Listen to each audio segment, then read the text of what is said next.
Mesdames, messieurs, hiboux, chouettes et autres oiseaux de nuit, bienvenue dans La Chouette a dit, la capsule du podcast Plein Phare. Alors aujourd'hui, la Chouette a décidé de se rendre dans un lieu un peu mystérieux, un lieu un peu magique. Il s'agit des ateliers décors et costumes de l'Opéra de Dijon. C'est à quelques envolées d'ailleurs de l'auditorium.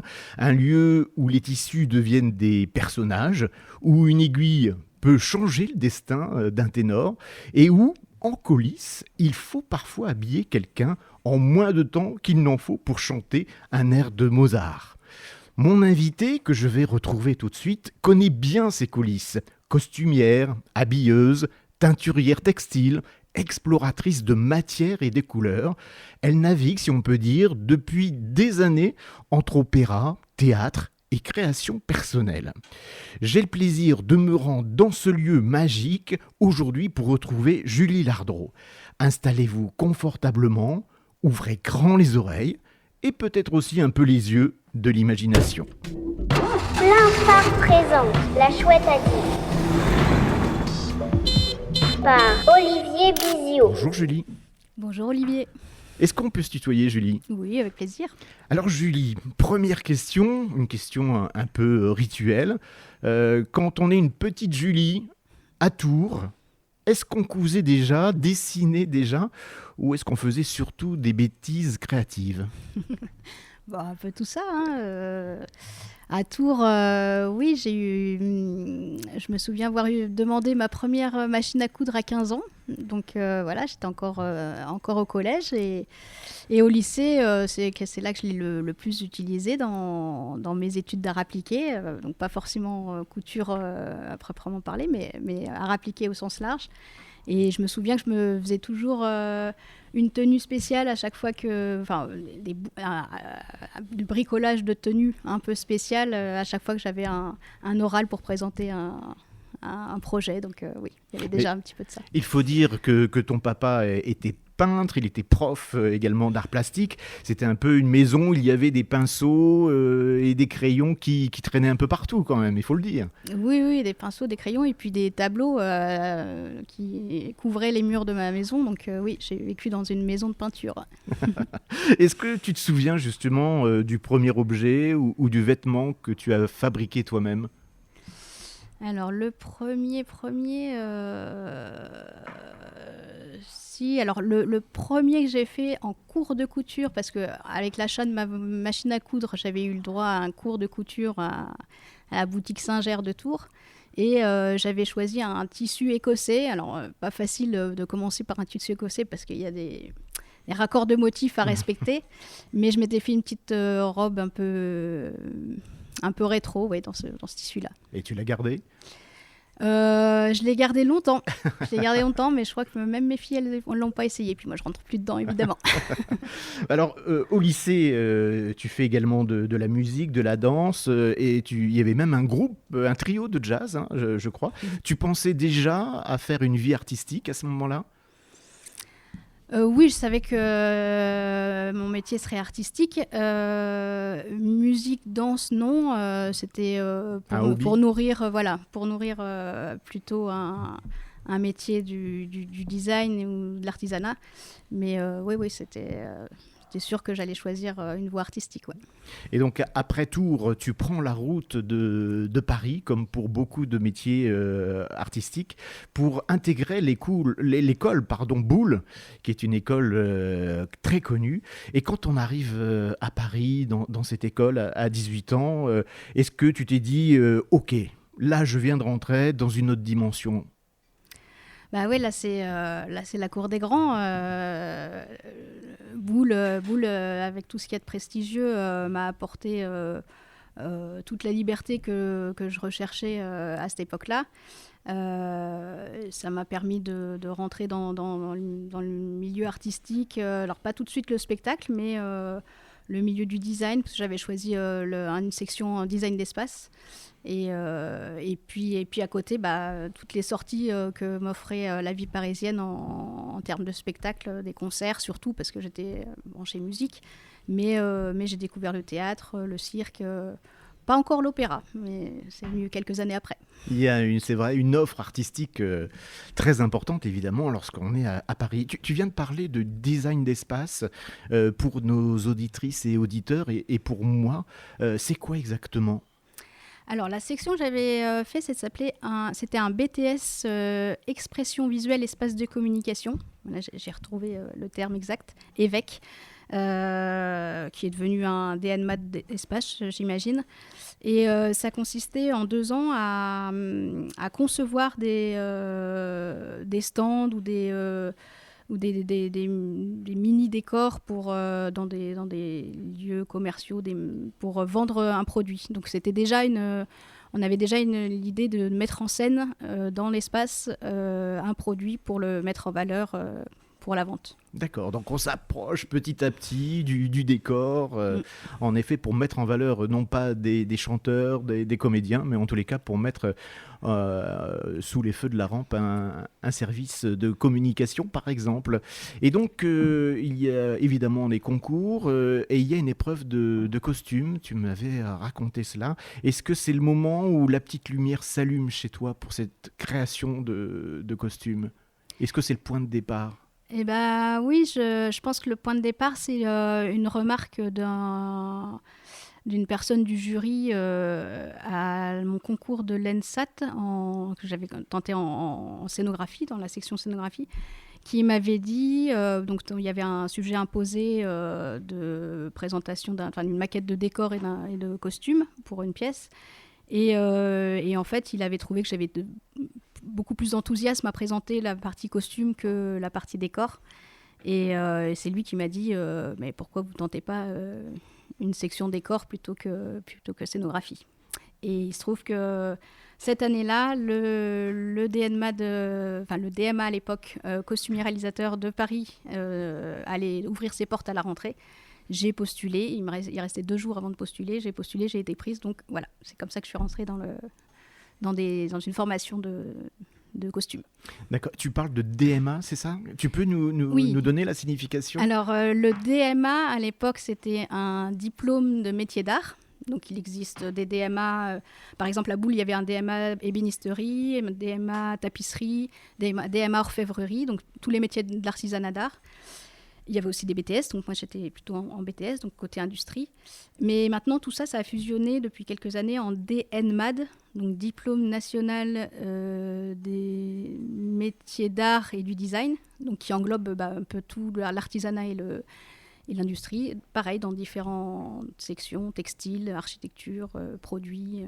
Et il existe maintenant le DMA costumier réalisateur a fusionné en DNMAD costumier réalisateur, en 3 ans. Et donc, ces études sont entrecoupées de stages ? Comment ça se passe ? Tu es envoyé dans des théâtres, dans des opéras peut-être ? Oui, c'est ça. Il y a des semaines de stages obligatoires pour valider son diplôme. Et moi, à l'époque du DMA, j'avais 4 stages de 15 jours, 3 semaines, qui m'ont permis de découvrir le milieu professionnel dans différents domaines de ce milieu professionnel. À la fois, j'avais fait un stage dans un atelier décor, un atelier costume qui réalisait à l'époque des costumes pour des films. Et j'avais fait aussi un stage dans une compagnie de cirque.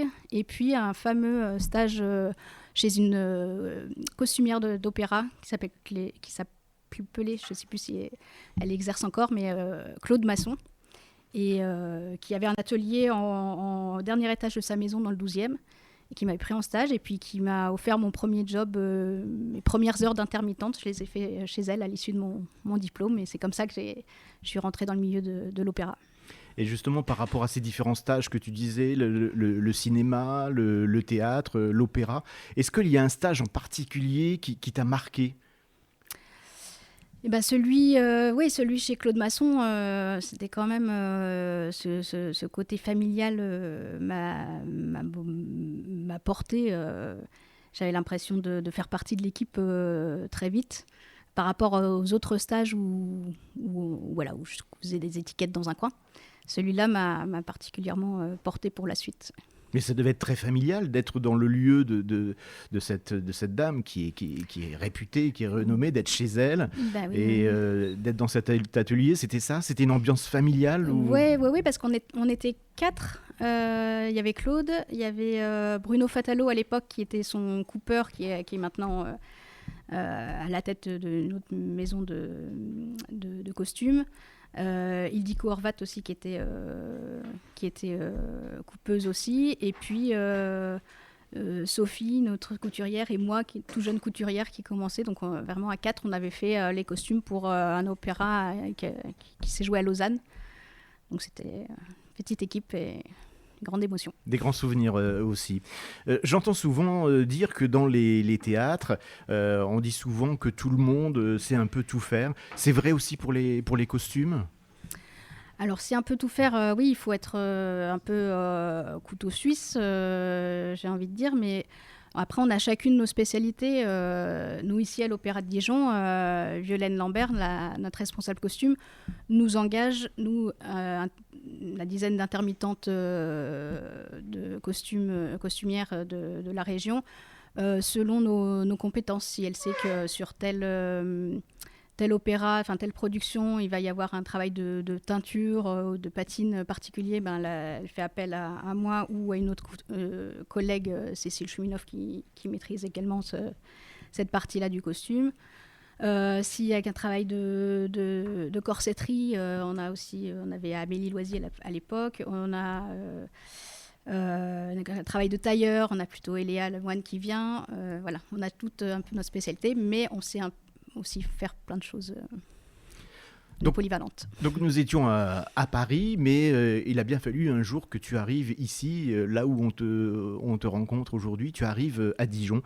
Comment tu es arrivé dans la capitale bourguignonne?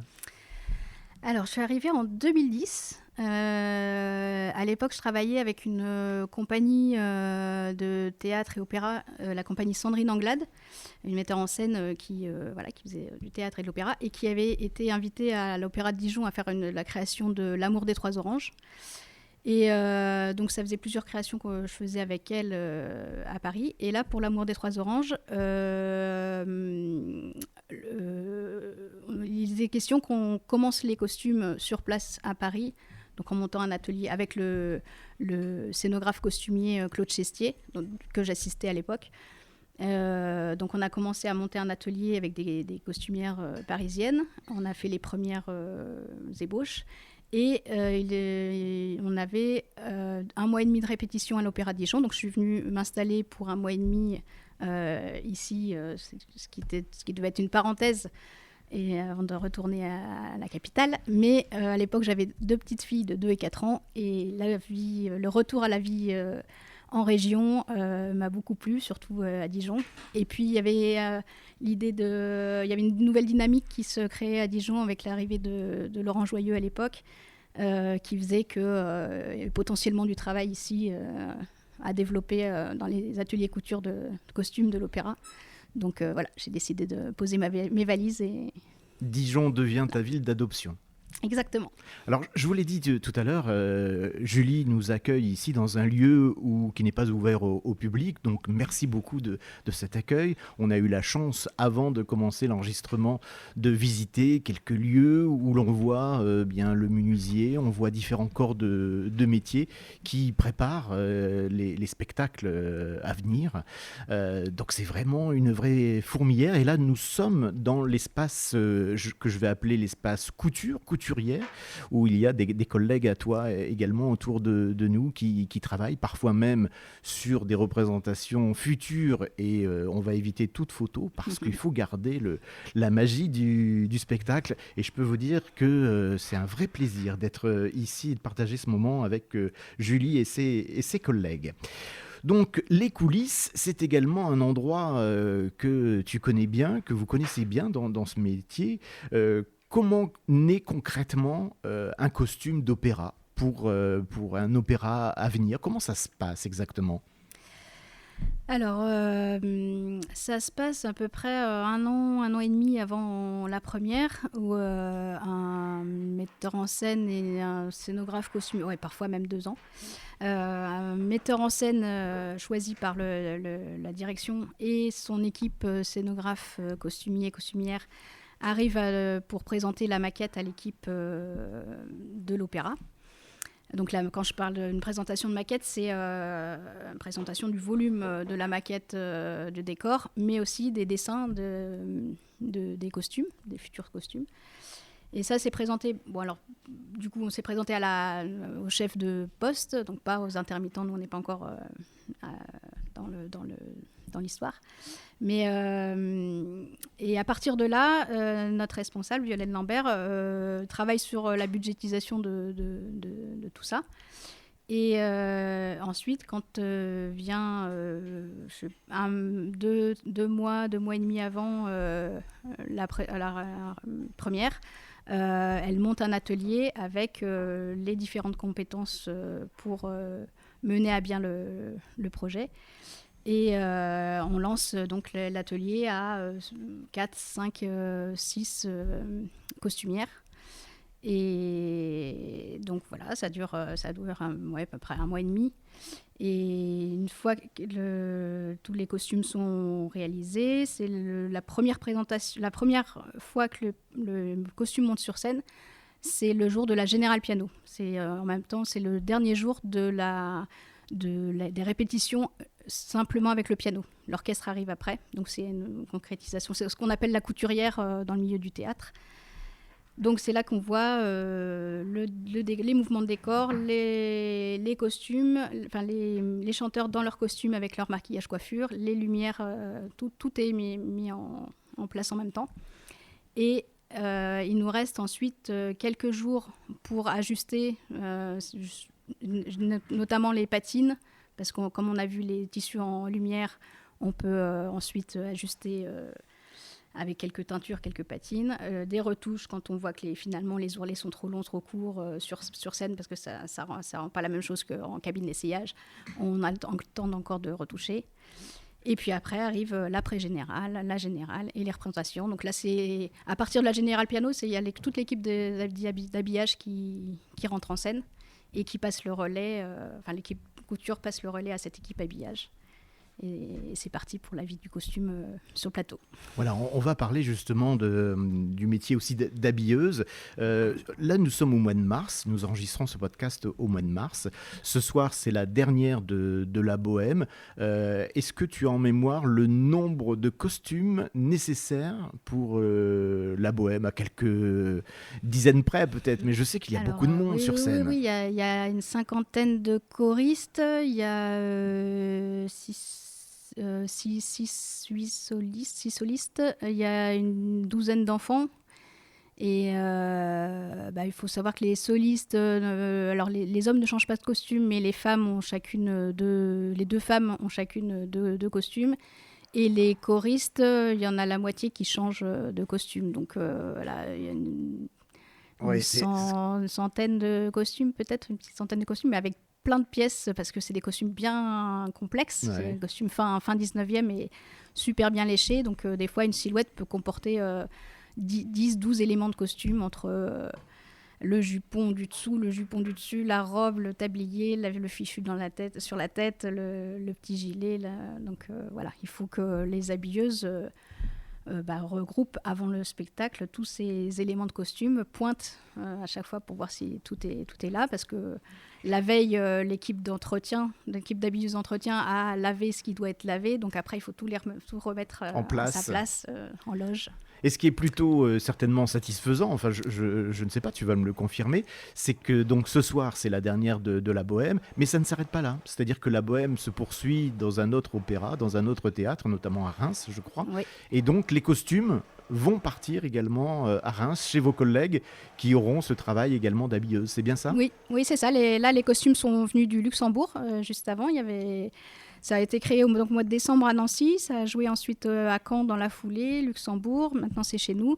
Et là, ce soir, on joue la dernière à Dijon. On a 2 jours de démontage après, ce qui consiste à laver tout ce qui doit être lavé, à mettre de côté tout ce qui doit être emmené au pressing en arrivant à Reims, et puis à repointer tout ce qu'il faut pour ranger comme c'est arrivé dans les fly costumes. Je crois qu'il y a 12 fly costumes, donc c'est des grosses armoires sur roulettes où tout est classé. Et puis la billeuse de tournée de Nancy qui suit toutes les villes, là, qui n'est pas rentrée chez elle depuis 2 mois, enchaîne à Reims et va ouvrir le jour du montage, va ouvrir tous ces fly et retrouver tous ces petits et emmener au pressing ce qui doit être emmené au pressing. Et voilà. Et donc, tu nous parlais du métier d'habilleuse également. Et donc, l'habilleuse pendant les spectacles, c'est quoi ? C'est un peu la Formule 1 du bouton ou de la fermeture éclair à soit réparer ou à mettre en place pendant un opéra. C'est bien ça ? C'est un peu de stress, non ? Oui, c'est vrai qu'il y a des vrais moments de montée d'adrénaline dans ce métier parce que elle doit être là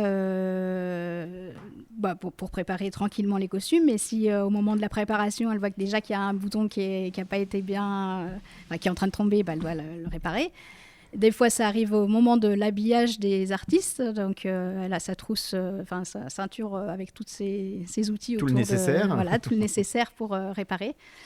Et puis parfois ça tombe au moment des changements de costume qu'il y a une fermeture qui remonte pas ou un bouton qui craque. Donc on a notre fameuse ribambelle d'épingles à nourrice avec nous pour pallier aux accidents. Et est-ce qu'il y a des moments, si on reste sur l'exemple évidemment de la Poème, l'opéra à l'heure actuelle, est-ce qu'il y a vraiment des changements de costumes qui doivent être faits extrêmement rapidement ou vous avez le temps ?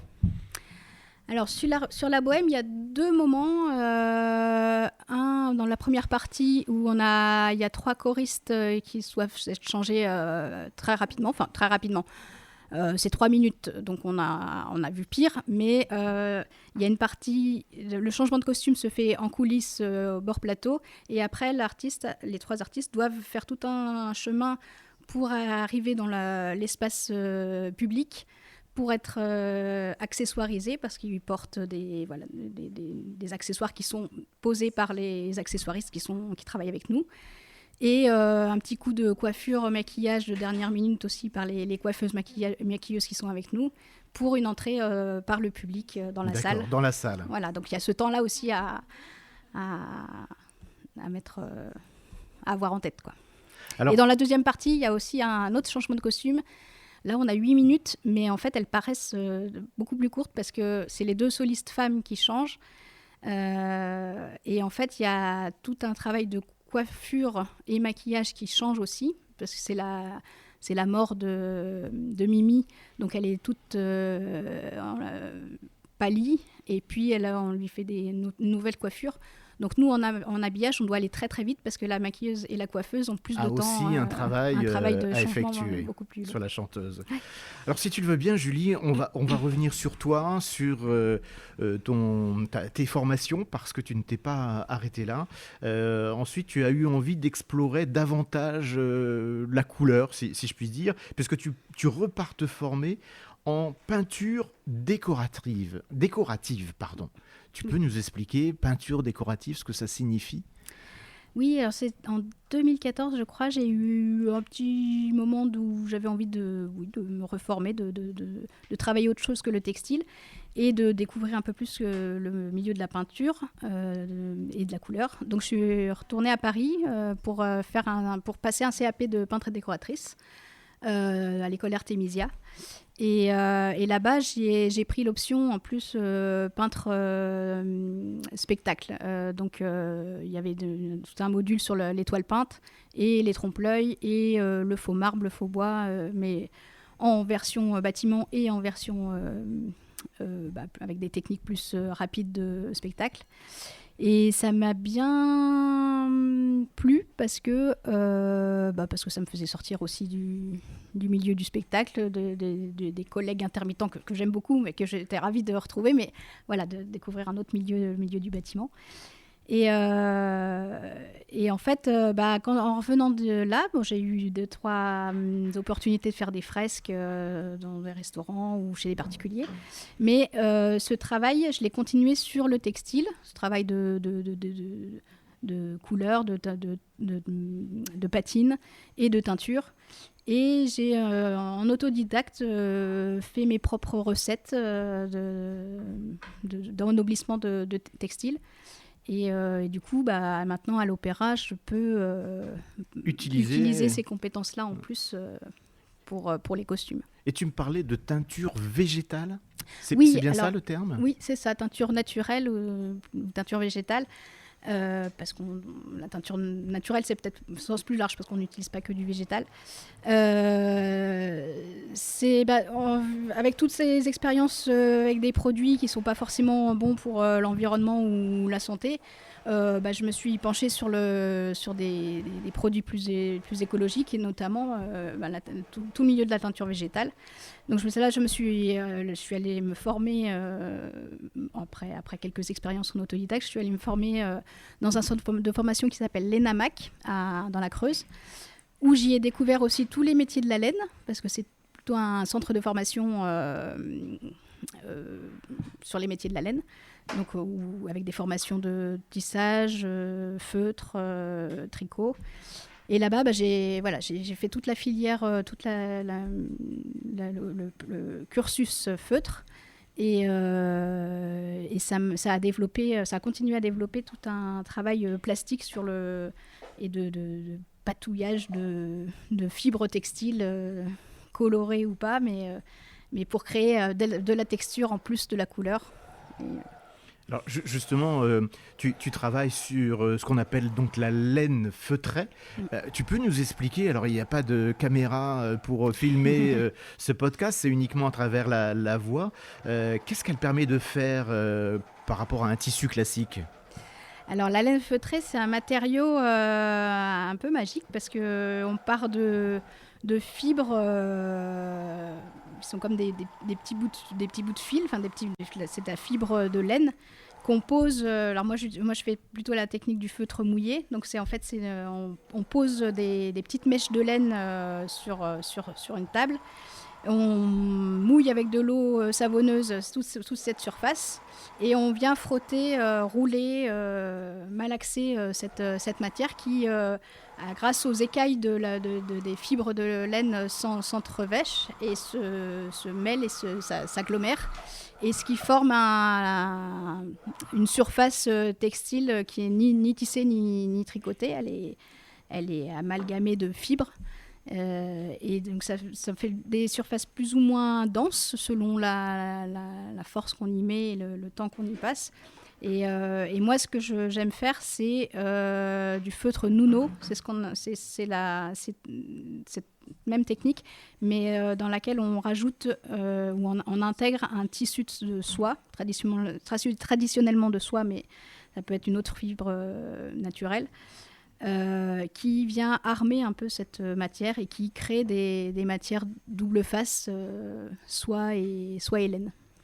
Alors je disais tout à l'heure que nous étions dans l'atelier et c'est vrai qu'il y a tes collègues qui travaillent, qui sont sur les machines. Je l'explique parce qu'encore une fois, il n'y a que le son. Oui. Donc ce bruit que vous entendez, eh bien, c'est les machines à coudre qui travaillent pour préparer les futurs costumes. On va rester, si tu le veux bien, sur la laine. J'ai envie de parler un peu de ce que je vais appeler la laine locale parce que tu m'as dit que c'était important pour toi de reconnecter un peu la création et le territoire. Et je crois que pas plus tard qu'hier ou même ce matin. C'était ce matin. Alors explique-nous, qu'est-ce que tu as fait ce matin ? Alors aujourd'hui va être une longue journée parce que j'ai commencé ma journée à 7h30 sur un chantier de tonte qui se trouve à une demi-heure de chez moi, dans l'Auxois.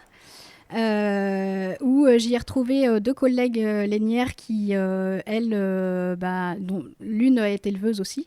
Mais là, on s'est retrouvés sur une ferme qui a un troupeau d'Île-de-France. Donc c'est une race de moutons. Donc je ne sais plus combien il y en avait peut-être plus d'une centaine de brebis.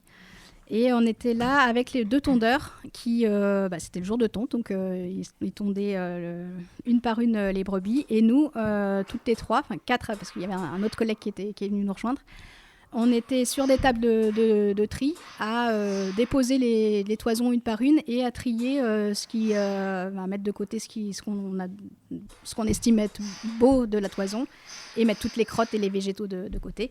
Pour ensuite, alors pas moi personnellement, mais les deux collègues lainières, elles vont faire transformer cette laine, c'est-à-dire qu'elles les envoient dans un centre de lavage et cardage à Saugues, dans le sud de Bourgogne, ou l'Allier, je ne sais plus.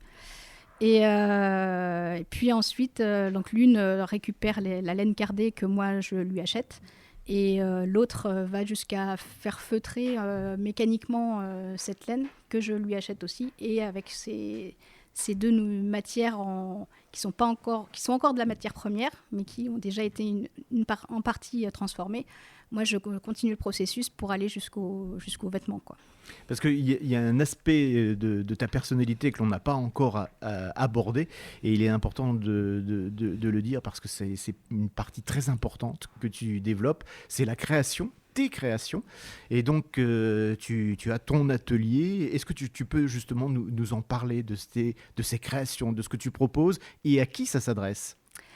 Alors oui, il se trouve que mon métier de costumière habilleuse, que je trouve génial, m'offre beaucoup de joie à travailler en équipe et pour le spectacle et dans ce milieu-là. Mais des fois, c'est un peu frustrant de ne pas avoir une part de création. Et notamment de tout ce que je développe qui n'est pas forcément adapté à ce milieu-là. Et donc chez moi, dans mon atelier dans le Morvan, parce que j'y suis installée depuis 1 an, je développe ce travail de création textile qui va jusqu'à des pièces vestimentaires uniques que je propose à alors pour l'instant j'ai une gamme haut de gamme luxe que je propose à des chanteuses d'opéra pour des récitals, des concerts. C'est des objets qui s'apparentent à des cols, épaulettes, des objets un peu sculpturaux qui se posent sur des tenues de concert, que ce soit des robes ou des costumes. Qui leur donne qui les aide à avoir une prestance et qui développe leur charisme sur scène de façon originale. Et bien évidemment, on peut retrouver sur tes réseaux sociaux des exemples de tes créations. Est-ce que tu vas proposer une exposition justement pour mettre en valeur toutes ces tenues que tu crées ? Oui, alors déjà le mois dernier, j'ai exposé pendant 3 jours à la Ferronnerie en collectif, justement, avec ces autres lainières. C'était une exposition sur la laine. Donc en février. Donc c'était en février dernier, voilà, c'était il y a 3 semaines. Donc mes collègues ont exposé plutôt leur matière première ou produits finis, mais alors, sur différentes formes. Moi, c'était ces objets un petit peu plus luxueuses. Et donc ça, c'est pour faire partie de ce... Enfin voilà, je fais partie de ce collectif et je montre mes œuvres dans ce cadre-là. Et comme je ne travaille pas que la laine, j'ai aussi d'autres... j'intègre par exemple dans ces objets un peu particuliers, j'intègre des fragments de peinture de mon père, qui m'offre la possibilité de couper dans ses toiles, celles qu'il n'aime pas, celles qu'il ne veut plus exposer.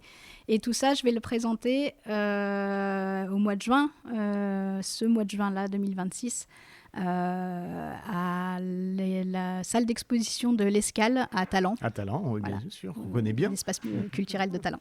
D'accord, donc c'est un rendez-vous à ne pas manquer. Je ne sais pas encore exactement lorsque ce podcast sera en ligne, mais sachez qu'au mois de juin, il y aura un rendez-vous. Il y aura également des photos, je veux lui faire un petit clin d'œil. C'est Fred Pérez qui a fait de magnifiques photos. Je crois qu'on l'invitera un jour, Fred Pérez, à ce micro. Je pense qu'il aura beaucoup de choses à dire. Il m'a fait un super shooting donc de ses premières œuvres, et puis je lui ai proposé d'exposer une partie de ces photos-là au mois de juin en écho au mannequin que je vais présenter. D'accord.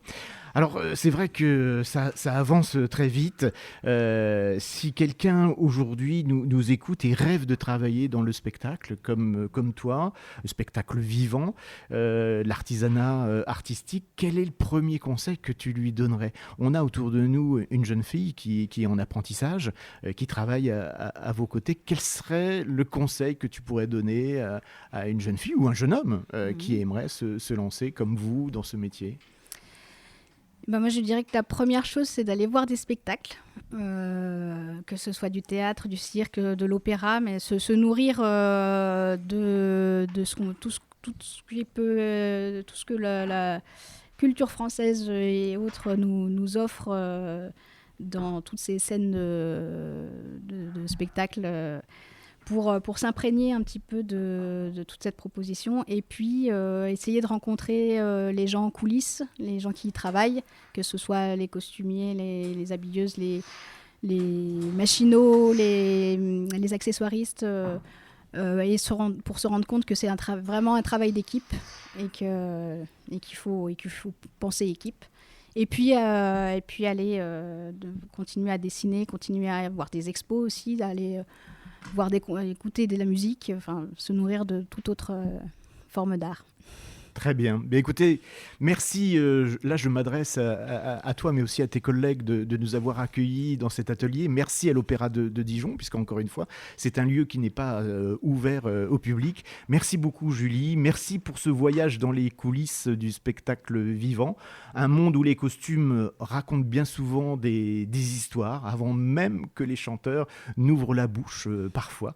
Merci aussi pour cette exploration patiente des matières, des couleurs, de la laine, qui montre que l'artisanat peut être à la fois très ancien, profondément contemporain. Tu nous l'as démontré tout à l'heure. Alors merci à vous aussi, auditrices, auditeurs de La Chouette a dit, de ce podcast de Plein Phare. Si cet épisode vous a plu, eh bien écoutez, faites-le voyager. La Chouette a dit, partagez, commentez et évidemment parlez-en autour de vous. C'est grâce à vous si la Chouette continue de voler de métier en métier, de place en place. Et donc on se retrouve très bientôt et d'ici là, eh bien écoutez, gardez l'oreille ouverte. À très bientôt, Julie, au mois de juin pour cette exposition. Avec plaisir. À bientôt, au revoir. Au revoir, Olivier.